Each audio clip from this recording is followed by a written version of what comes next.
Alhamdulillahilladzi anzalas sakinata fi qulubil mu'minin.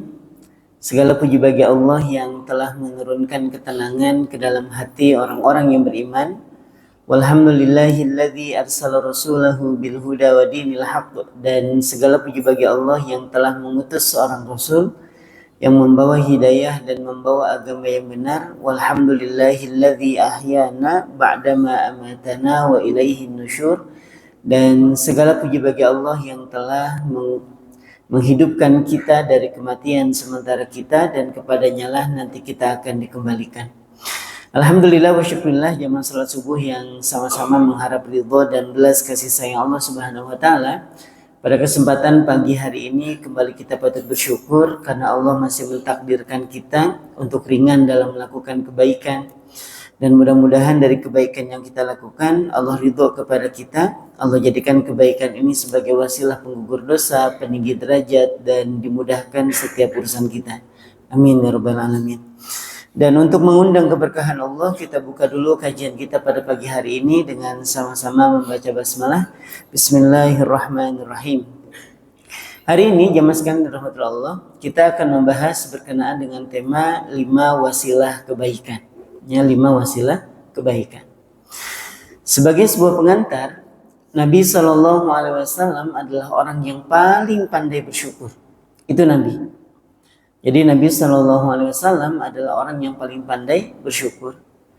Bahkan ketika Ibunda Aisyah radhiyallahu anha itu menyampaikan kepada baginda Nabi, ya Rasulullah, bukankah engkau adalah orang yang baik? Engkau adalah orang yang diampuni dosa-dosanya, kalaupun ada. Dan engkau juga sudah mendapatkan jaminan surga. Terus kenapa engkau sebegitunya dalam sholat? Maka Nabi SAW hanya menjawab, afala akunu abdan syakura, tidak pantaskah aku menjadi hamba Allah yang paling bersyukur. Nah jamaah sekalian rahmatullah Allah, bahkan Nabi SAW kalau mendapati kabar baik yang membahagiakan sekecil apapun itu, bahkan ketika mendapatkan rezeki, sahabat itu sampai istilah kita nih, ya Rasulullah, yang kau terima itu sedikit gitu. Kenapa sebegitu bersyukurnya? Ini kalau kita kan mudah banget mengucapkan kalimat-kalimat syukur kalau kita dapat misalnya nominalnya agak gede. Misalnya nih, ada nggak di antara jamaah sekalian yang dapat nasi kuning kemudian sampai sujud syukur? Ada nggak? Nih Pak, nasi kuning, oh, alhamdulillah ya Allah, sujud syukur. Ada nggak segitunya? Nggak ada Pak. Tapi kalau dapat uang 50 juta misalnya, kira-kira sujud syukur nggak Pak? Sujud syukur. Kenapa? Karena kelihatannya besar. Dan Nabi SAW untuk hal yang kecil aja beliau itu pandai betul bersyukur.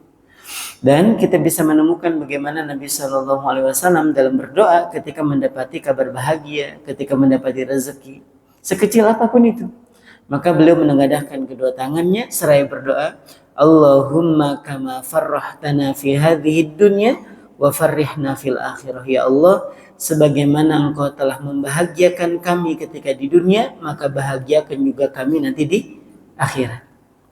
Kenapa? Karena Nabi SAW paham betul bahwa kebahagiaan di dunia itu sebentar. Bahwa kebahagiaan di dunia itu hanya sebentar. Dan prediksi umatnya Nabi itu tentang usianya itu hanya sebatas 60 sampai 70. Sebagaimana yang sering saya sampaikan, Nabi SAW bersabda, a'maru ummati ma baina 60 ila 70. Usia rata-rata umatku itu hanya sebatas 60 sampai 70. Dan 60-70 tahun itu masa-masa ideal kita bisa menikmati nikmatnya dunia. Ya Bu ya. Jadi kalau misalnya ada orang lebih dari itu usianya, itu tidak bisa merasakan nikmat dunia itu full. Dia tidak bisa merasakan nikmat dunia itu secara keseluruhan. Misalnya nih, kalau misalnya kita bilang, Ustaz, boleh nggak kalau misalnya kaya, kita minta hidup 150 tahun, boleh? Boleh nggak kita minta sama Allah, ya Allah, ini dengan kekayaan ini hidupkan hamba 150 tahun, boleh nggak Pak? Boleh. Cuman pertanyaan saya, Bapak mau bukber sama siapa?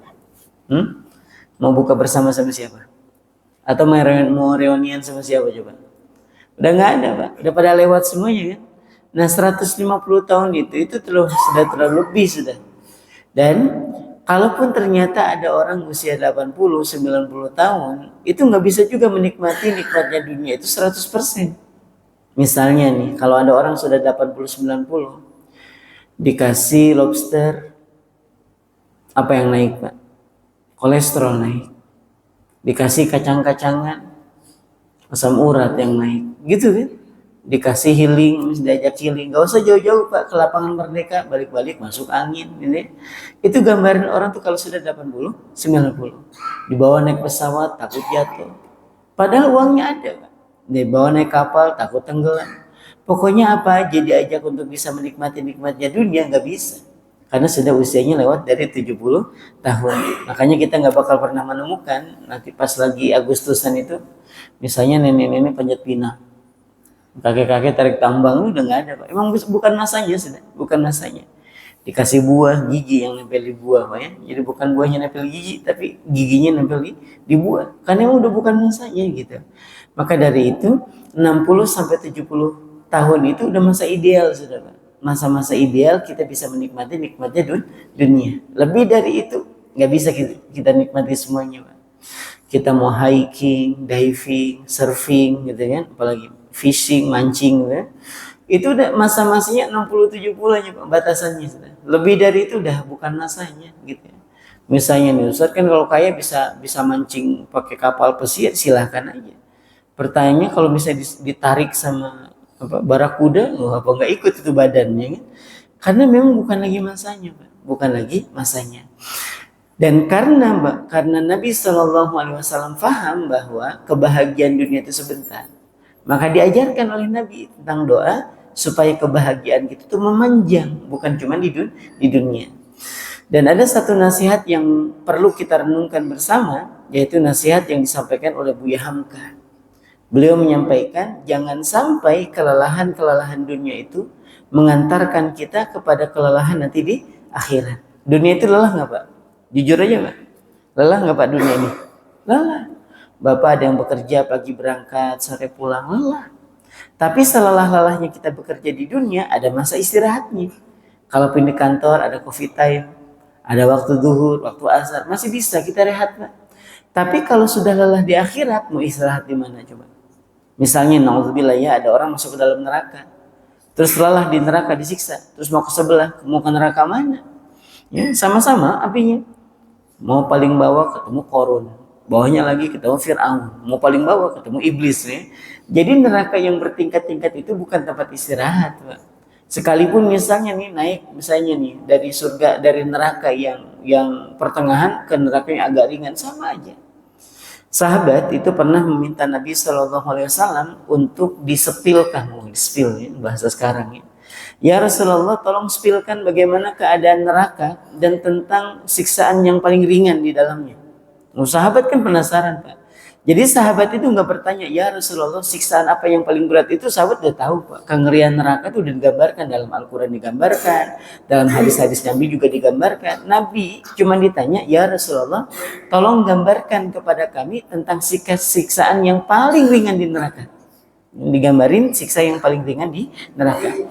Nabi Shallallahu Alaihi Wasallam menjawab, diletakkan batu kerikil Pak. Jadi bukan batu bata, batako, batu bajaringan, bukan Pak. Ya. Nabi Shallallahu Alaihi Wasallam menggambarkan diletakkan batu kerikil dari dalam neraka itu, yang menyala itu, diletakkan pada dampal kaki seorang hamba, mendidih otaknya, lalu diiringi dengan rontok kulit dan juga daging-dagingnya. Itu baru siksaan yang paling ringan di neraka. Maka jamaah sekalian dirahmati Allah Subhanahu wa taala, jangan sampai kelelahan-kelelahan dunia kita ini justru mengantarkan kita kepada kelelahan-kelelahan nanti di akhirat. Capek betul Pak. Kita sudah mencapai di dunia, di alam kubur juga capek, di padang mahsyar juga capek, dia memizan ketakutan, masuk ke dalam neraka penuh dengan kelelahan. Kalaupun kita harus berlelah-lelah sholat berjamaah, berlelah-lelah menahan ngantuk bahkan saat taklim, dinikmati aja Pak. Dinikmati. Jauh perjalanan ke masjid dinikmati, karena semakin jauh perjalanan kita ke masjid gitu ya, itu banyak juga kebaikannya. Pokoknya saya pernah sampaikan waktu itu, jangan sampai rumah kita yang hari ini jauh dari masjid kemudian minta, ya Allah dekatkan rumah hamba dengan masjid supaya bisa berjamaah terus ke masjid. Nggak ada jaminan Pak. Nggak ada jaminan. Bapak semakin dekat rumahnya dengan masjid, ya Allah tinggal nyasar aja ke masjid, belum tentu Bapak bisa ke masjid. Tapi kalau jauh itu bawaannya udah azan, udah siap-siap. Kalau udah deket masih azan, baru koma. baru rakaat pertama gitu. Kalau makin dekat tuh makin lalai gitu Pak. Ya kecuali memang yang Allah berikan taufik sehingga dia mudah melakukan kebaikan. Nah, jamaah sekalian dirahmati Allah Subhanahu wa taala, kita sadar bahwa kenikmatan dunia itu sebentar. Nah, kita pengen kita ini bisa bahagia dunia dan juga akhirat. Dan ini selaras betul dengan doa yang diajarkan oleh Allah di dalam Al-Quran. Rabbana atina fid dunya hasanah wa fil akhirati hasanah wa qina adzabannar. Ya Allah, berikanlah kami kebaikan di dunia dan juga kebaikan nanti di akhirat. Dan peliharalah kami dari siksa api neraka. Itu doa kita Pak. Siapapun kita mau yang rajin sholat, yang malas sholat, sama doanya. Pengen bahagia dunia dan akhirat. Tapi kan untuk bisa menggapai kebahagiaan dunia dan akhirat itu banyak godaannya Pak. Banyak gak tantangannya? Banyak. Bapak sholat itu Pak. Bapak itu tidak selalu, termasuk saya, tidak selalu kita ini merasa bahagia ketika akan pergi sholat. Kadang ada masalah yang membuat kita malas sholat. Bahkan ada tantangan yang membuat kita ini mau berangkat ke masjid, mikirnya panjang betul gitu. Nah, tantangan-tantangan model kayak gini nih, gitu, tantangan model kayak gini itu selalu hadir. Dan itulah yang membuat kita ini terhalang untuk bisa bahagia dunia dan akhirat. Nah, lalu gimana biar kembali? Maka ada wasilah kebaikan. Supaya apa? Supaya kita tetap berada di jalan yang baik. Kalaupun harus mendapatkan bahagia dunia, kita bahagia dengan nyaman. Kalaupun nanti sampai di akhirat, juga bisa bahagia dengan nyaman. Wasilah yang pertama, yaitu at-taubatu, yaitu taubat. Taubat ini jamaah sekalian berkaitan erat dengan dosa. Dengan apa? Dosa. Kenapa? Sahabat Ali radhiyallahu anhu itu pernah menyampaikan, dosa itu adanya di masa lalu, tapi dampaknya ia ada di masa depan. Dosa itu adanya di mana? Di masa lalu, tapi dampaknya ada di masa depan. Jangan-jangan jamaah sekalian, ada doa yang belum terkabul, ada keinginan yang belum didapat, ada cita-cita yang belum kelihatan gitu ya hilalnya, ada kita punya keinginan tapi belum dikabulin sama Allah. Jangan-jangan bukan karena kita ini kurang ikhtiarnya, bukan. Mungkin kurang maksimal nih bekerja, bukan. Jangan-jangan bukan karena kurang maksimalnya kita dalam mengupayakan, tapi boleh jadi karena terlalu banyak dosa. Dosa itu Pak, jamaah sekalian, seberpengaruh itu, serius ini. Hubungan yang kurang baik dengan keluarga, sulit mengatur anak tidak mau mendengar apa yang diucapkan oleh orang tua, dengan mertua nggak akur, dengan orang tua sendiri juga berjarak gitu. Nah, hal-hal yang seperti ini jamaah sekalian, itu boleh jadi gara-gara apa? Gara-gara dosa. Dan bahkan dosa itu berpengaruh terhadap kualitas ibadah. Kita ini susah akan merasakan susah untuk bisa sholat khusyuk, untuk bisa baca Quran dengan banyaknya, bisa sholat tahajud, kalau dosa itu masih terlalu banyak. Maka ada petuah ulama mengatakan, ini bukan hadis ya, ini adalah petuah ulama yang mengatakan, min awwalil khair antatrukas syarr. Awal dibukakannya pintu-pintu kebaikan itu engkau tinggalkan dulu dosanya. Tinggalin dulu keburukan, maka Allah akan membukakan banyak pintu-pintu kebaikan. Jangan terlalu berharap kita bisa bangun malam, bisa baca Quran, bisa sedekah dengan hati yang lapang, ya, bisa berbakti sama orang tua. Kalau terlalu banyak apa? Keburukannya. Maka pesannya adalah tinggalkan dulu keburukannya, baru Allah akan mudahkan kita untuk bisa melakukan banyak kebaikan. Dan itu dengan taubat ya sekalian. Contoh sederhana, jangankan untuk doa-doa ya, jangankan untuk cita-cita nih yang belum kita dapatkan, doa aja itu terhalang gara-gara dosa. Dan doa itu bisa terhalang gara-gara dosa. Dalam hadis yang panjang, Nabi SAW pernah menyampaikan, ada orang itu yatilu alaihi safar, yang kelihatannya habis melakukan perjalanan jauh. Ya. Orang ini kata Nabi, ini habis melakukan perjalanan jauh. Dari mana kelihatannya wahai Rasul? Asy'atha aghbaro, rambutnya itu penuh dengan debu, wajahnya kusam. Saking jauhnya melakukan perjalanan. Nabi itu bukan lagi ngomongin dia ini lagi melakukan perjalanannya, bukan. Maksud Nabi, ini orang kalau berdoa pasti dikabulkan, orang musafir. Kan gambaran orang tuh sampai rambutnya itu kusut, penuh dengan debu, mukanya kusam. Itu kan saking jauhnya melakukan perjalanan. Ini orang ini kalau berdoa pasti dikabul, kata Nabi. Sama gini nih Pak gambarannya, Bapak misalnya sama Ibu, kadang lagi musim liburan Pak ya, pergi ke Samarinda.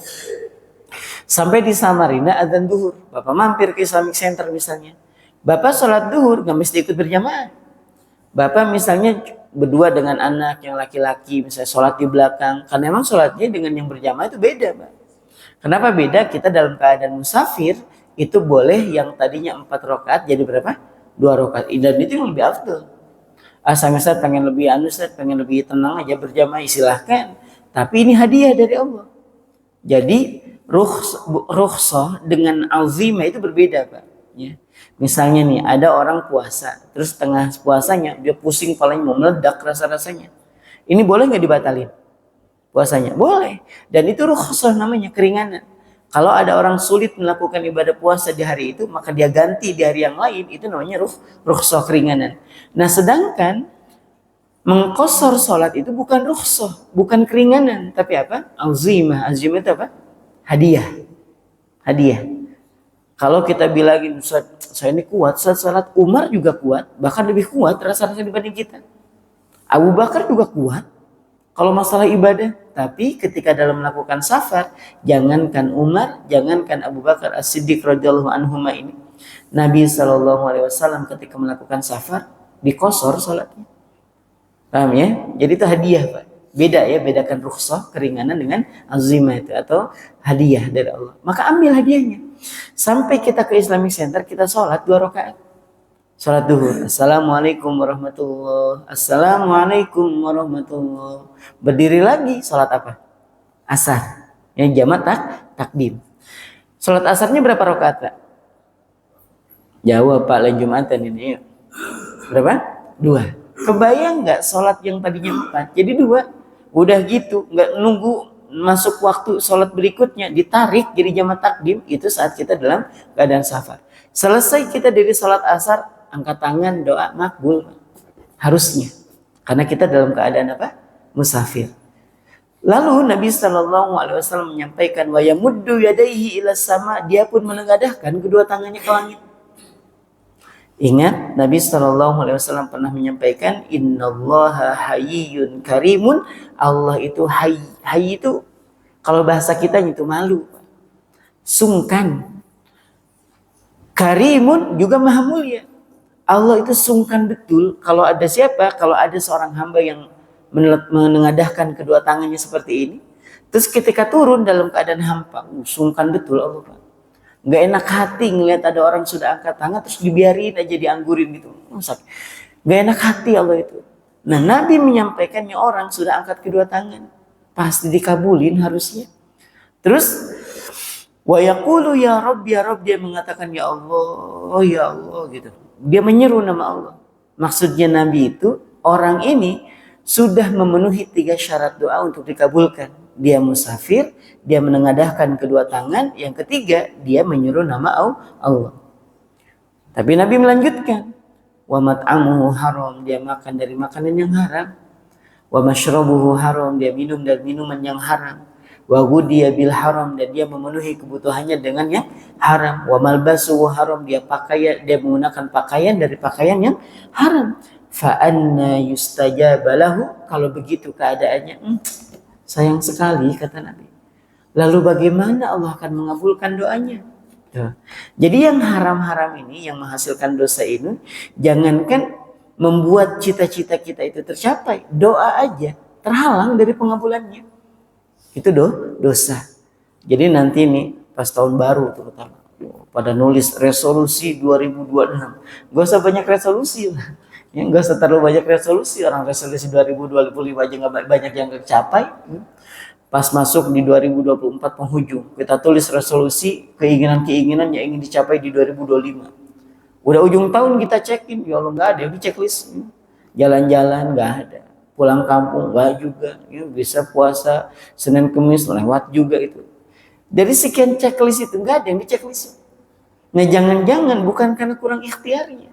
Bahkan sudah dicatat bisa umroh 2025, enggak juga. Ini bukan sedang kita mengatakan bahwa kita ini Allah enggak ngabulin, bukan. Karena boleh jadi kita ini terlalu banyak apa? Dosa. Jadi nanti nih malam akhir tahun, tahun baru nanti ya, Nggak usah sibuk-sibuk. Oh, jadinya sudah pada nyiapin jagung kayaknya, jagung, ayam, ikan ya. Saya tidak mempermasalahkan bagian itunya, tapi saya ingin sampaikan bahwa kalau nanti kalaupun ternyata nih zaman sekarang kemarin ada yang nanya, Ustaz, kita kan nggak pakai tahun-tahun kayak gitu. Saya bilang, pakainya apa? Kita kan pakainya bulan-bulan Hijriah. Saya tanya tanggal berapa sekarang? Oh, tanggal berapa ya, Ustaz? Tak lihat dulu, gak usah pakai dilihat. Kita Senin itu sudah masuk 1 Rajab. Berarti kemarin pengajian hari Kamis berarti ya tanggal keempat. Ini semangat-semangatnya nggak mau pakai tanggalan-tanggalan Masehi, ditanya tanggal Hijriah nggak hafal ya. Raja Mas kalau rahmatullah ini sudah hari apa ini? Ahad. Ini berarti sudah berapa Rajab, Pak? Kalau Senin kemarin tanggal 1. Senin, Selasa, Rabu, Kamis, Jumat, Sabtu, Ahad. Berapa? 7. Ini sudah 7 Rajab jam sekalian. Sudah 7 Rajab. Nah, saya ingin sampaikan bahwa Bapak suka nggak suka dengan pergantian tahun, ya tetap besok Bapak tetap Januari. Ya, paham sini ya. Ustaz, kita kan yang benar tuh bulan-bulannya Islam. Bukan gitu. Dua-duanya betul, Pak. Jadi Bapak mau pakai kalender Masehi betul, mau pakai kalender Hijriah juga betul. Betulnya di mana? Gini gambarannya. Ustaz, kan yang paling tepat itu tanggalan-tanggalan Hijriah, Ustaz. Buktinya Pak, Ramadan kita tuh selalu bergeser, selalu berbeda. Bahkan tanggal dan bulannya kita pernah merasakan bahwa dulu mungkin di sekitar tahun-tahun 2000-an, Pak ya, itu kalau ada ucapan di televisi, Selamat Idul Fitri, Natal, dan Tahun Baru gitu, Pak ya, digandeng. Karena emang kita puasanya di bulan apa? Di bulan Desember. Dekat betul dengan Natalan itu waktu itu. Nah, sekarang sudah bergeser nih ke Februari, ya. Nanti boleh jadi nanti kita akan geser lagi ke Januari, Pak. Akan geser ke Januari. Itu kan bukti bahwa kalender Hijriah itu selalu berubah, Ustaz. Dia selalu tetap seperti itu. Saya bilang nggak gitu konsepnya. Kalau bulan-bulan Hijriah itu patokannya peredaran bulan.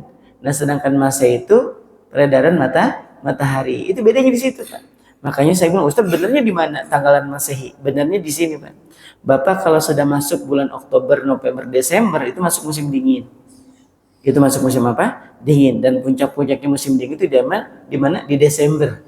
Dan itu dari dulu gitu-gitu aja, Pak. Salju turunnya di Desember, November gitu ya. Kalaupun nanti ada sisa-sisanya sampai April udah musim semi, Pak. Udah musim semi.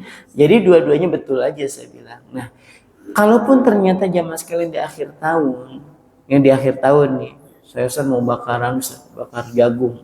Tapi kayaknya bosan saya bakar jagung, mau bakar rumah aja, bakar rumah ya.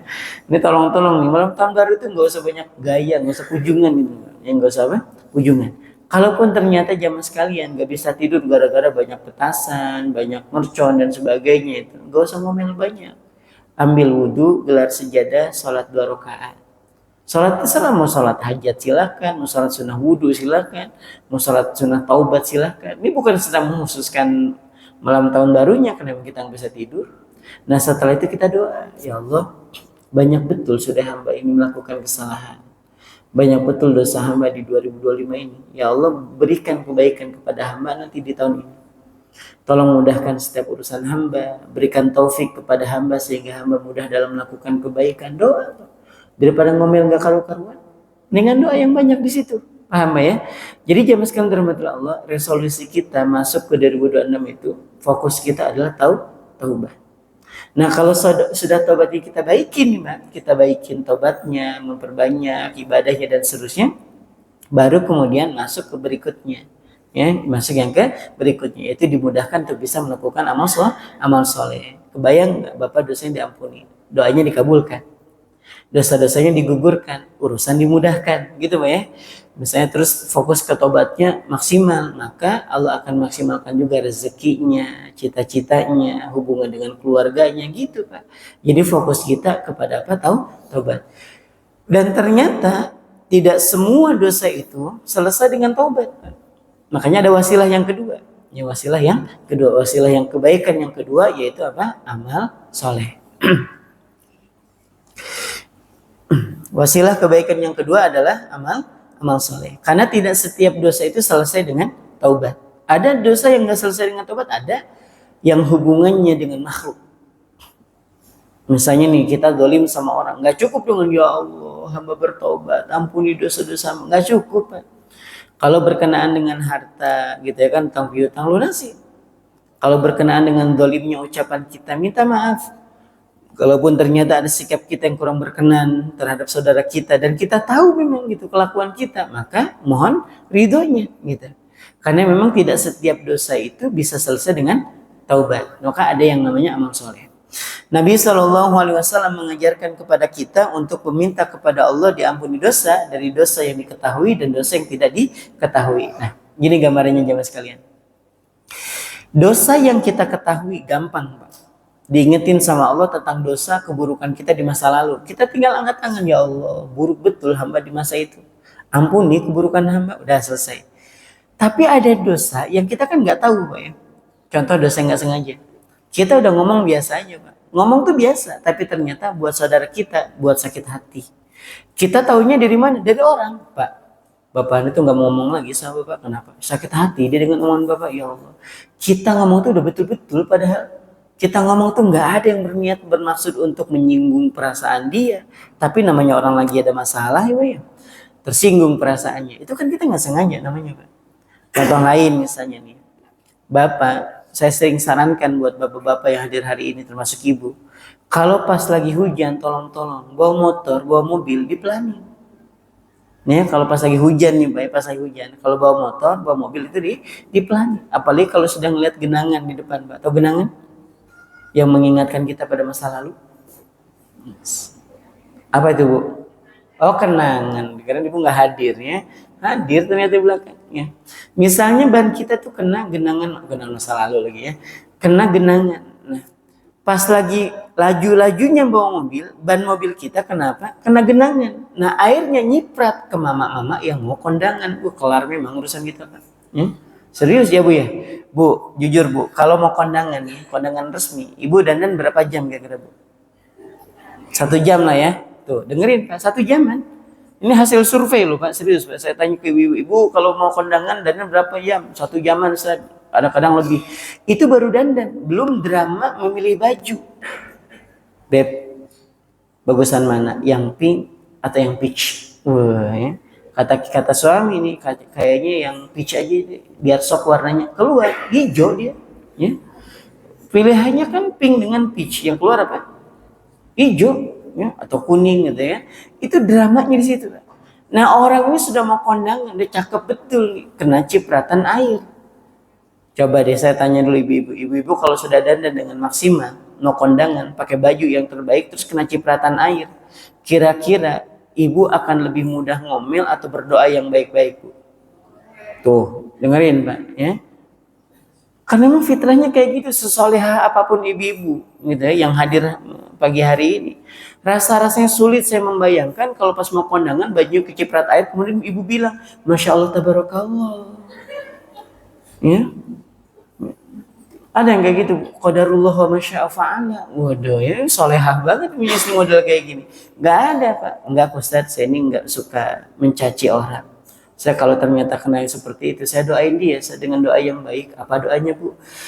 Mudah-mudahan husnul khotimah itu orang. Ya. Mudah-mudahan husnul khotimah. Bagus aja itu Bu doanya. Enggak Ustaz, ada lanjutannya. Apa lanjutannya? Secepatnya. Itu doain orang cepat mati ternyata ya.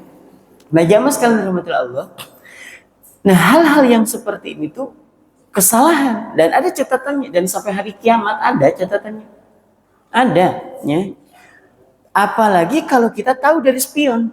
Nah, pas lagi kita misalnya bawa motor atau bawa mobil, pas kena cipratan tadi gitu ya, pas ban kita tuh kena genangan tuh kemudian nyiprat dan kita tahu dari spion dan kemudian kita nggak turun, itu dosanya jelas Pak. Nggak dihapus sampai nanti hari kiamat. Kecuali ya Bapak turun minta maaf. Perkara dia ngomel-ngomel dengerin aja Pak. Dia memang dia sesakit hati itu. Ya Maya, jadi kalau Bapak nanti memutuskan turun meminta maaf, dia ngomel, dengerin aja Pak. Kasih 1 juta, ya kasih. Agak pelan suaranya, ya Bu ya. Ibu pas lagi ngomel kasih 1 juta, paling ibu bilang, makanya Pak hati-hati di jalan. Iya ya. Awalnya tuh kalau punya mata tuh dipakai. Pas dikasih 1 juta, jalannya pelan-pelan Pak. Ini loh hujan. Tambahin 500. Ya sudah Pak, hati-hati saya mau salin ke rumah. Iya ya. Jadi suaranya lembut nanti. Nah, sama seperti halnya saat kesalahan kita dituntut di akhirat. Ya Rob, misalnya nih gambarannya nih. Saya ini mau kondangan gak jadi gara-gara dia itu. hamba tuntut dia. Nah, Allah sudah siapkan pahala dari mana? Dari amal soleh. Nah, ditimpakan buat orang ini. Loh, Ustaz, kalau gitu kita percuma dong tahajud kalau pahala kita buat dia. Nggak gitu gambarnya, Pak. Bapak nih melakukan amal soleh, ya kan? Dapat nih pahalanya. Selain Bapak dapat pahala dari amal solehnya, orang yang pernah kita dolimi juga dapat pahala kebaikan dari kita tanpa mengurangi pahala ibadah kita. Sebagaimana Allah menyampaikan dalam surah Hud, ya, ayat ke-113 atau 114 itu, innal hasanat, sesungguhnya kebaikan-kebaikan itu, Imam Ibnu Katsir menafsirkannya sebagai amal soleh. Apapun jenis amal solehnya, yudhibna sayyi'at, itu bisa menghapuskan kesalahan. Nah, kesalahan yang seperti apa? Kesalahan-kesalahan yang tidak kita ketahui. Gitu Pak ya. Jadi selain digugurkan dosa yang kita ketahui, Allah juga berkenan dari amal soleh tadi untuk menghapuskan kesalahan yang tidak kita ketahui. Dengan cara apa? Kalau ada orang yang nuntut, ya Allah dia dolim sama saya, tapi kan dia nggak tahu, nggak ngerasa, dikasih pahala dari kita tanpa harus mengurangi pahala ibadah kita. Gitu Pak ya. Jadi memperbanyak amal soleh. Nah, jamaah sekalian dirahmati Allah, ada orang dosanya nggak diampuni, amal soleh juga sedikit. Gimana bisa kembali kepada kebaikan? Gimana bisa bahagia dunia dan akhirat? Tenang, ada wasilah yang ketiga. Setelah taubat, yang kedua amal soleh, yang ketiga apa? Yang ketiga adalah syafaat. Syafaat gimana sekalian? Jadi yang ketiga adalah syafaat.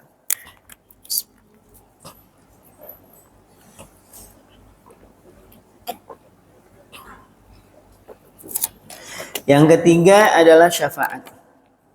Syafaat itu nanti di akhirat itu banyak jemaah sekalian. Syafaat itu nanti banyak di akhirat. Pertama, anak yang hafal Quran.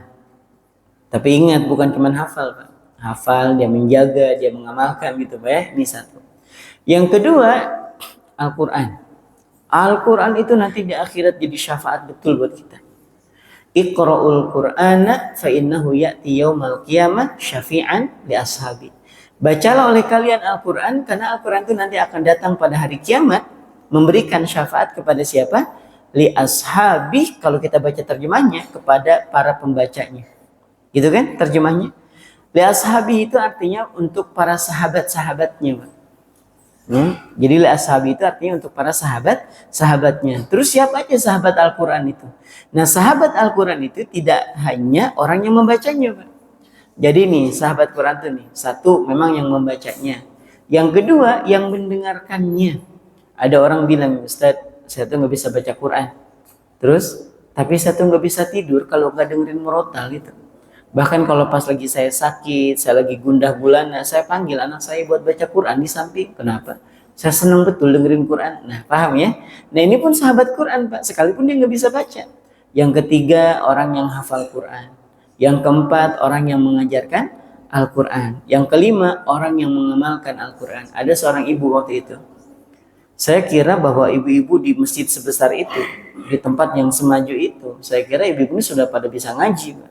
Dia bilang, Ustaz, saya tuh nggak bisa ngaji. Belajar ngaji, belajar Ustaz, tapi nggak bisa. Nggak bisa ingat betul almarhumah ibu saya itu. Misalnya tuh nggak bisa baca Quran, ya almarhumah itu. Tapi kalau untuk Waqiah, Tabarok, Yasin, Ar-Rahman, luar kepala, saking seringnya ikut hadir-hadir di acara-acara orang. Kalau pas lagi malam di hari Kamis bisa baca Waqiah, dengerin aja sampai hafal gitu.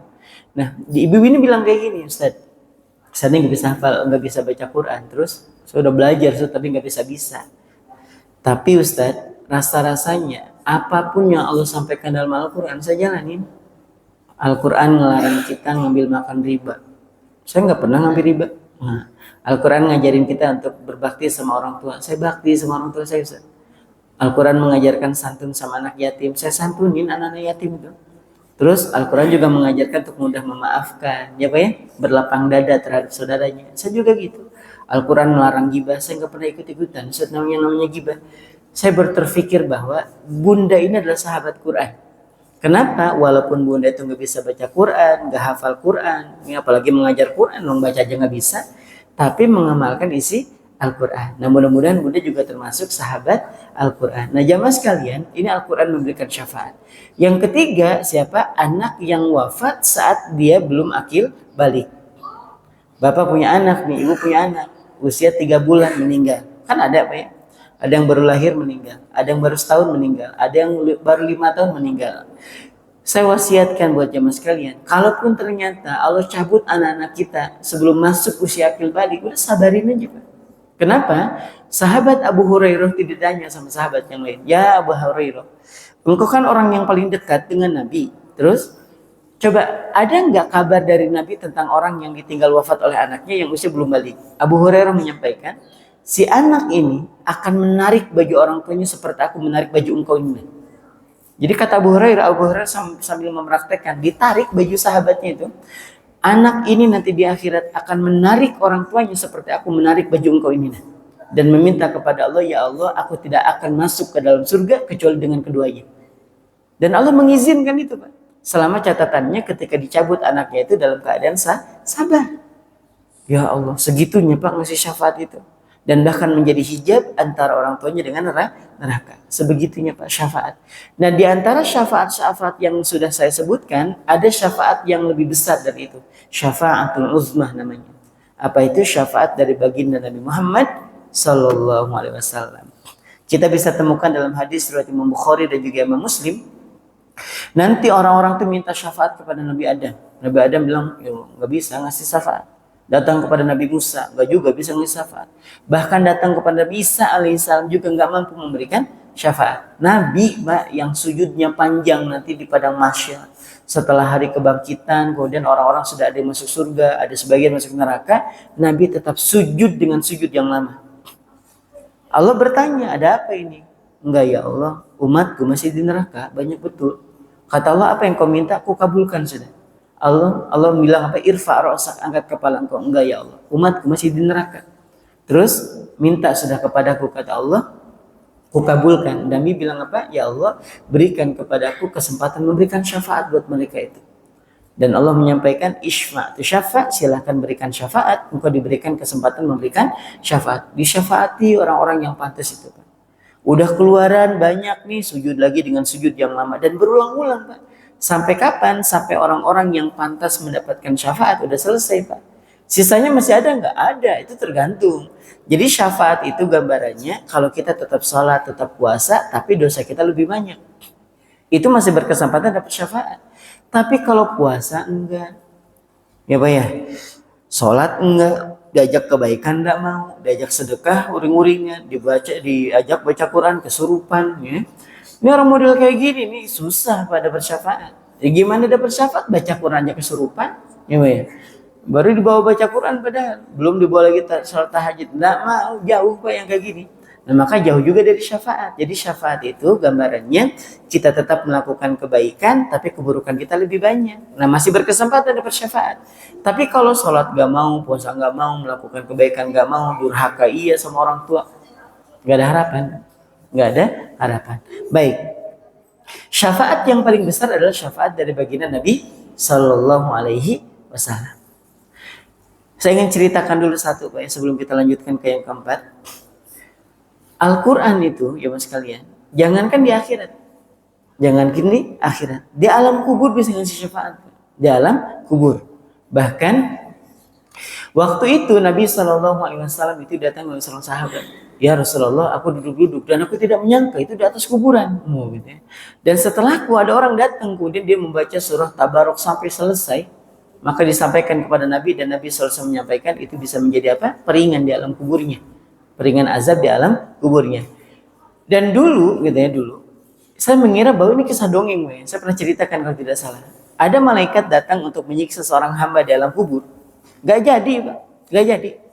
Ketika akan disiksa nih orang, keluar satu sosok, saya tidak mengatakan makhluk Pak ya. Datang satu sosok, dia mengatakan jangan disiksa nih orang. Kenapa? Dia kan banyak dosa. Jangan disiksa, ada aku di dalamnya. Tapi kan dia yang disiksa. Iya, tapi aku ada di dalam. Wah, ribut nih Pak malaikat dengan sosok ini. Diadukan kepada Allah, ya Allah, harusnya sesuai dengan perintah engkau, ini hamba engkau ini harusnya disiksa. Terus gak boleh dengan sama dia tuh. Ditanya sama Allah, siapa engkau ini? Jadi jamaah sekalian, Kalau bapak dan ibu membaca ayat-ayat Al-Quran, membaca hadis Nabi yang Allah bertanya, itu bukan berarti Allah nggak tahu, Pak. Sekali lagi ya, biar nggak salah paham nih. Kalau Allah bertanya kepada siapapun, baik kepada kita, ya sama seperti alastu birabbikum, apakah kalian mengakui aku adalah Tuhan kalian? Gak usah dijawab, memang pasti memang itu adalah Tuhan kita gitu. Alaihissallahu biahkamil hakimin. Bukankah Allah yang sebaik-baik hakim? Itu pertanyaan itu Allah udah tahu jawabannya, Pak. Jadi nggak butuh jawaban kita sebenarnya. Allah ingin menegaskan. Nih contoh misalnya ketika malaikat itu ditanya, kaifa taraktum ibadi? Bagaimana keadaan hambaku saat kalian tinggalkan? Allah tahu, Pak. Nggak usah dijawab malaikat. Ya, ini untuk menegaskan aja. Ditanya sama Allah, siapa engkau ini? Kemudian sosok ini mengatakan, ya Allah, aku adalah firman engkau. Aku adalah kalam engkau. Sekiranya aku tidak bisa memberikan kebaikan apapun kepada orang yang membacanya, untuk apa saya ada? Paham ya? Jadi kalau aku ini sebagai firman engkau tidak bisa memberikan kebaikan apapun buat orang yang membacanya, mendengarkannya, mengamalkannya, lalu untuk apa saya ada? Kata Allah, udah bebasin aja sudah. Dulu saya kira dongeng, Pak. Ternyata memang ada hadisnya gitu. Dan bahkan Imam Abu Dawud itu meriwayatkan satu hadis. Minal Qur'ani salasuna ayah, di dalam Quran itu ada 30 ayat. Syafa'at li rajulin, tapi sekalipun dia cuma 30 ayat, dia bisa memberikan apa? Syafaat kepada seseorang, hatta gufirolah, sampai Allah berkenan untuk memberikan ampunan kepada dia. Gimana mau disiksa orang Al-Quran saja memberikan syafaat? Gimana dia akan disiksa kalau Allah berkenan mengampuninya? Gitu Pak ya, itu kalau baru surah Tabarok. Gimana kalau bapak-bapak ibu-ibu di sini rutin? Ustaz, saya emang nggak mau jatuh ke dalam bid'ah. Ya, jadi pas lagi malam Jumat pertama saya bacanya Tabarok. Malam Jumat kedua bacanya Yasin. Malam Jumat ketiga Ar-Rahman. Malam Jumat keempat Al-Waqiah. Silakan. Atau mau setiap malam. Bahkan kalau kita baca riwayat Imam Tirmidzi gitu ya. Terus kemudian Imam Ad-Dailami meriwayatkan bahwa surah Al-Mulk itu dibacanya tiap malam. Mendawamkan tiap malam. Paham sini ya? Jadi jamaah sekalian dirahmati, silahkan baca itu. Kenapa? Karena Al-Quran jangankan di akhirat, di alam kubur saja mampu memberikan syafaat. Dan mudah-mudahan kita semuanya termasuk hamba-hamba Allah yang mendapatkan syafaat nanti di alam kuburnya. Paling tidak dengan Al-Quran yang sudah kita baca, yang sering kita dengar, atau dengan Al-Quran yang sudah kita hafal ya. Itu yang ketiga. Yang keempat, ada orang gak dapat syafaat, Pak. Ampunan gak dapat, amal soleh sedikit, syafaat gak dapat. Masih ada wasilah yang keempat. Apa yang keempat? Rahmah. Ya. Yang keempat apa?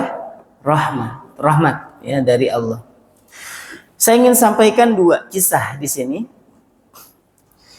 Yang pertama hadis riwayat Imam Tirmidzi dan juga Imam Ahmad dari sahabat Abdullah bin Amr bin As. Dan yang kedua hadis ini diriwayatkan oleh Imam Hakim dalam kitabnya Mustadrak. Jadi biar nanti jamaah nggak bilang gini, ini dongeng nih gitu ya. Ini ceritanya nggak jelas ya. Ini saya akan ceritakan dan dua-duanya bersumber dari hadis Nabi Shallallahu Alaihi Wasallam. Yang pertama, suatu hari hadis ini diriwayatkan oleh Imam Hakim, ya Imam Hakim. Nanti jamaah sekalian bisa nyari nanti hadis riwayat Imam Hakim. Seorang hamba meminta hidup 500 tahun lagi, itulah kuncinya gitu ya. Kuncinya seperti itu. Malaikat Jibril datang kepada Nabi Shallallahu Alaihi Wasallam. Ya Rasulullah, mau nggak kuceritakan? Mau? Diceritakan sama malaikat Jibril. Dulu ada seorang hamba Allah yang soleh betul. Dia meminta kepada Allah, ya Allah uzlahkan saya. Tolong sendirikan saya. Mau fokus ibadah Pak, ya Bu ya. Mau fokus ibadah. Pokoknya Allah sendirikan saya supaya saya bisa fokus dalam beribadah. Allah kabulkan dan Allah berikan ilham karena dia bukan nabi. Kalau nabi kan mujizat. Nah ini kasih ilham. Diberikan ilham oleh Allah untuk membuat perahu. Dia buat perahu, dia nyebrang. Sampai di satu pulau yang gak ada orang lain kecuali dia. Pulaunya kecil aja Pak, tapi yang dibayangin pulau Tukung atau pulau Babi yang ada di mana? Melawai sana itu terlalu kecil ya. Pokoknya ada satu pulau gitu ya, yang dia bisa beribadah dengan nyamannya gitu. Dan kemudian dia minta, ya Allah hidupkan hamba 500 tahun. Mintanya berapa? 500 tahun. Minta hidup 500 tahun akan diisi dengan ibadah semuanya. Allah kabulkan Pak. Allah kabulkan. Nah, di penghujung hayatnya udah kerasan udah 500 tahun. Dia minta, ya Allah, satu saja permintaan terakhir, apa itu? Minta hamba wafat dalam keadaan sujud. Dan Allah kabulkan itu. Di akhirat, kata malaikat Jibril, ya, bercerita masih Pak kepada Nabi ini. Di akhirat dia mengatakan, ya Allah, masukkan hamba dengan ibadah yang sudah hamba lakukan itu. Kata Allah, masuklah engkau ke dalam surga dengan rahmatku. Dia mengatakan, ya Allah, jangan gitu. Hamba masuk surga dengan amal hamba ini. 500 tahun sudah beribadah nih. Maka masukkan hamba ke dalam surga dengan amal ibadah hamba yang 500 tahun itu. Kata Allah, masuklah engkau ke dalam surga dengan rahmatku. Masih protes nih hamba Allah dengan mengatakan, ya Allah, kalau hamba masuk surga dengan rahmat engkau, apa fungsi ibadah hamba yang 500 tahun itu? Apa fungsinya? Kata Allah, terus apa yang kau kehendaki? Timbang, ya Allah. Wow. Ya Allah Pak, orang ibadah 500 tahun ngarepin surga. Pantas nggak Pak kira-kira? Ya pantas. Lah kita jangankan 500 tahun, orang puasa baru seminggu aja udah ngerasa ahli surga Firdaus sudah.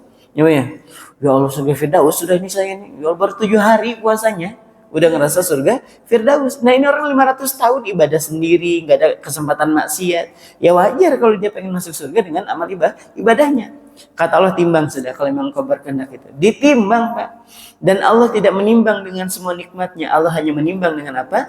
Ibadah yang 500 tahun tadi dengan separuh dari penglihatannya. Dengan nikmat dia bisa melihat separuhnya aja. Kan kita kan melihat dengan dua mata nih. Separuhnya aja Allah timbang dalam satu timbangan. Masih berat nikmat bisa melihat. Apa kata Allah? Masuklah engkau ke dalam neraka. Jingkar dia di hadapan, ya Allah kalau gitu masuk surga aja sudah dengan rahmat sudah kalau gitu coba. Ya daripada masuk neraka. Dan Allah bertanya, siapa yang sudah menghidupkan kau 500 tahun itu? Engkau ya Allah. Siapa yang memberikan air tawar di tengah kelilingan air laut itu? Engkau juga ya Allah. Siapa yang sudah memberikan engkau bisa nikmat, bisa berjalan, bisa beribadah, bisa melihat, dan jantung berdetak dan seterusnya itu? Engkau ya Allah. Siapa yang sudah menyediakan 5 yang siap makan untuk setiap hari engkau makan itu? Engkau juga ya Allah. Dan Allah mengatakan, dan aku belum menghitungnya. Aku belum menghitungnya. Ya Allah. Gak imbang Pak, baru separuh mata aja udah gak imbang. Maka kata Allah, masuk sedang kau ke dalam neraka. Enggak ya Allah, masuk surga aja dengan rahmat katanya gitu ya. Akhirnya Allah menyampaikan dalam penghujung dari hadis ini, Nabi menyampaikan, innaka min ibadiyal mukhtarin, sungguh engkau adalah salah seorang di antara hambaku yang terpilih. Maka silahkan masuk surga dengan rahmat. Rahmat itu gak berubah Kak, dengan rahmat. Jadi jamaah sekalian, kita memang butuh rahmat. Ya kalau gitu Ustaz, malam tahun baru kita party aja Ustaz. Maksudnya, ya kan nanti kalaupun nanti di akhirat dapat rahmat, iya kalau dapat rahmat, kalau dapat laknat, ya. Justru sholat kita, ibadah-ibadah kita itu cara kita merayu Allah agar Allah memberikan rahmat buat kita, bukan ditinggalin, ya. Baik, yang kedua, tadi hadis riwayat Imam Hakim, Pak ya, dan terdapat dalam kitab Mustadrak. Mustadrak itu kitab Imam Hakim yang di dalamnya itu menghimpun himpunan hadis. Kalau Imam Bukhari kan punya Sahih Bukhari, Imam Muslim punya Sahih Muslim, Imam Ahmad punya Musnad Imam Ahmad. Nah kalau Imam Hakim punya Mustadrak namanya. Baik, yang kedua, kisah yang kedua, hadis ini diriwayatkan oleh Imam Tirmidzi dan juga Imam Ahmad. Derajatnya sahih Pak. Suatu hari Nabi SAW menyampaikan kabar, dan Bapak bisa cari nanti di mesin pencariannya di HP itu. Bapak tulis aja hadis kartu ajaib, ya. Hadis kartu ajaib. Nanti di rumah Bapak buka aja HP-nya, tulis hadis kartu ajaib. Nanti Bapak akan menemukan hadis bitokoh di situ. Hadis kartu ajaib. Orang ini dipanggil oleh Allah setelah hari kiamat, ya.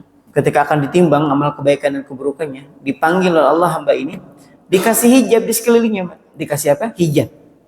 Hijab itu penghalang. Saking buruknya ini orang, Allah nggak mau ada orang lain melihat keburukannya. Maka diserahkan kepadanya 99 kartu. Berapa kartu? 99. Lalu dibuka satu kartu, sejauh mata memandang isinya dosa semua. Bisa kebayang Pak ya, kita baru dibukain satu kartu aja segitu dosa-dosanya. Dan masih ada 98 Pak belum dibuka. Allah bertanya, coba cek, adakah dosa yang ada catatannya tapi engkau tidak melakukannya? Dia mengatakan, enggak ya Allah, itu dosa saya semua. Allah bertanya lagi, mungkin ada kekeliruan daripada malaikatku dalam mencatat keburukanmu? Enggak ya Allah, itu semua keburukan saya semua. Ya Allah, segitunya Pak buruknya itu. Dan Allah bertanya, tidakkah engkau punya kebaikan barang sedikit aja? Enggak adakah kebaikanmu itu? Dia bilang, enggak ada ya Allah. Udah putus asa, ya kalau bahasa kita ya Allah, cemplungin aja ke neraka sudah ya Allah. Malu sudah di sini gitu kan, malu sudah. Kata Allah, di tengah keputusasaannya orang, Allah bilang apa? Engkau masih punya satu kebaikan. Engkau masih punya satu kebaikan. Diserahkan satu kartu. Nah inilah yang dimaksud dengan bitokoh itu tadi, kartu ajaib ini. Diserahkan oleh Allah kepada orang ini satu kartu. Kata Allah, buka. Ya Allah, 99 kartu dan baru satu kartu dibuka saja membuat hamba malu di hadapan Engkau. Dosa semua ini isinya. Kata Allah, buka. Ya Allah, malu sudah ya Allah, ini sudah 100 Pak kartunya Pak. Malu sudah di hadapan Kau ya Allah. Kata Allah, buka. Akhirnya dibuka kartunya. Betul, ternyata dia masih punya satu kebaikan. Ini redaksinya tidak saya ubah, ya isinya tidak saya rubah, tidak saya tambahin. Isi dari kartu itu nanti Bapak boleh buka nanti di rumah. Isinya apa? Asyhadu alla ilaha illallah wa anna Muhammadan abduhu wa rasuluh. Masih punya syahadat. Kata dia mengatakan, ya Allah, apa fungsi dari satu kartu dibanding 99 kartu ini ya Allah? Timbanglah, ditimbang. Dan betul ternyata masih berat 2 kalimat syahadat. Dan dia pun masuk surga dengan rahmat Allah. Itu gambarannya Pak. Jadi rahmat Allah itu keren betul ternyata. Ya. Tapi jangan terlalu ngarep. Pokoknya Ustaz banyakin aja dosa. Nanti juga dapat rahmat. Iya kalau dapat rahmat ya. Kalau dapat laknat gimana? Nah terakhir jemaah sekalian. Ini tadi wasilah yang keempat. Dosa nggak diampuni, amal soleh sedikit, syafaat kelewat, rahmat juga nggak dapat Kak. Masih ada yang kelima, tenang Kak ya, supaya kita dikembalikan kepada kebaikan, dapat bahagia dunia dan akhirat. Ada yang kelima, kalau mau silahkan, gak usah rebutan ya. Apa yang kelima? Neraka ya, neraka ya, gak usah rebutan ya, silahkan. Bagi yang mau aja ya. Nah. Yang kelima apa? Neraka. Ustadz, neraka bukannya azab semua isinya? Bukankah semuanya itu siksa? Iya memang. Tapi di balik itu, ya di balik itu, neraka itu Allah ciptakan bukan hanya sebatas ada siksa saja di sana Pak.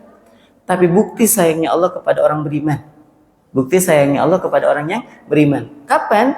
Ketika dosanya tidak diampuni, ketika amal solehnya sedikit, ketika syafaat juga nggak dapat, rahmat nggak dapat, masih dapat apa? Neraka. Kok gitu? Memang gitu Pak. Sekiranya Allah tidak suka kepada orang beriman yang melakukan dosa. Coba ya. Allah binasakan aja Pak. Gak usah pakai ada neraka juga gitu. Udah dibinasakan aja. Kan gak jadi beban juga kan buat Allah. Tapi ternyata seburuk-buruknya orang beriman dicuci dulu ke dalam neraka. Karena emang gak pantas masuk surga. Kau ini banyak salah, banyak dosa. Cuci dulu ya. Iya dicuci itu. Ada yang sebulan, 3 bulan. Ada yang setahun, ada yang mungkin 100 tahun. Tapi kan masih ada kesempatan Pak. Kalau sudah selesai dosanya, baru masuk ke dalam surga. Jadi neraka itu jangan hanya difahami itu kan cuma azab. Iya memang azab semua di dalamnya, siksa semua. Tapi siksaan itu tujuannya untuk membersihkan kita dari keburukan dari dosa. Maka wasilah yang kelima ini juga Allah hadiahkan buat siapa? Buat orang beriman. Karena Nabi menyampaikan orang beriman itu seburuk apapun dia masih punya kesempatan masuk ke dalam surga. Dan bahkan inilah yang membuat Abu Bakar As-Siddiq pingsan ketika Nabi bercerita tentang orang yang paling terakhir masuk ke dalam surga dan dia menjadi orang yang paling terakhir keluar dari dalam neraka. Siapa dia wahai Rasul? Orang yang di dalam hatinya masih punya iman. Seperti itu Pak ya. Yang bisa kita usahakan cuma 2 Pak sekarang ini.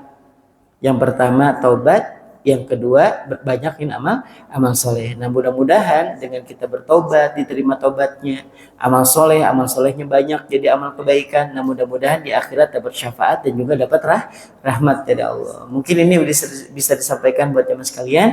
Dan tidak lupa saya berpesan untuk memperbanyak doa dengan doa kebaikan ya, termasuk di dalamnya ada doa yang sebagian ulama menyampaikan hadis ini doif, lemah kedudukannya. Tapi saya ingin memberikan gambaran bahwa doa itu jangankan ada hadisnya, nggak ada hadisnya aja boleh Pak. Sekali lagi ya, doa itu sekalipun nggak ada hadisnya boleh kita berdoa dengan doa apapun selama tidak bertentangan dengan syariat. Ya Allah, KPR saya 5 tahun lagi, mudahkan urusan KPR saya. Ada hadisnya? Ada hadis kayak gitu Pak? Nggak ada. Tapi boleh nggak doa kayak gitu? Wah, ya Allah, Ramadan ini pengen pulang kampung sekeluarga. Ya Allah mudahkan urusan hamba. Ada hadisnya Pak, minta pulang kampung. Nggak ada. Tapi bertentangan dengan syariat. Enggak, boleh. Nah termasuk doa yang dipandang oleh sebagian ulama bahwa hadis ini doif. Apa itu? Allahumma barik lana fi Rajab wa Sya'bana wa balikna Ramadan. Jadi doa itu mau doif bahkan palsu. Nah kalau palsu memang nggak boleh kita bilang ini hadis Nabi, memang nggak boleh. Tapi kalau hadis doif tetap kita masih boleh mengatakan ini adalah hadis. Doif itu lemah Pak, bukan palsu. palsu itu maudhu. Jadi jangan bermudah-mudah mengatakan ini hadisnya doif nih. Ya memang doif, tapi tidak palsu. Dan kalau namanya doa, jangankan ada hadisnya, nggak ada hadisnya Bapak boleh doa. Contoh satu lagi Pak ya, sebagai penutup, doa yang doif, apalagi Allahumma barik lana fima razaqtana wa qina adzabannar. Itu doa apa Pak? Doa makan nih. Ntar lagi kan kita doa nih, saya ajarin doanya ya. Siapa tahu lupa doanya mau makan ya.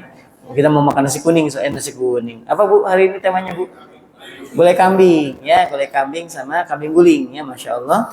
Baik, kita doa dulu, Allahumma barik lana fima razaqtana wa qina adzabannar. Itu pun hadisnya doif Pak, tapi boleh nggak dipakai? Boleh, silakan aja Bapak doa seperti itu boleh. Wallahu a'lam bishawab. Banyak-banyakin doa, banyak amal soleh, mudah-mudahan Allah terima semua kebaikan kita dan Allah sampaikan kita sampai bulan Ramadan, amin ya rabbal alamin. Mungkin yang bisa disampaikan, kita tutup membaca hamdalah. Alhamdulillahirabbil alamin, subhanakallahumma bihamdika asyhadu an la ilaha illa anta astaghfiruka wa atubu ilaik. Kurang lebihnya mohon dimaafkan. Assalamualaikum warahmatullahi wabarakatuh.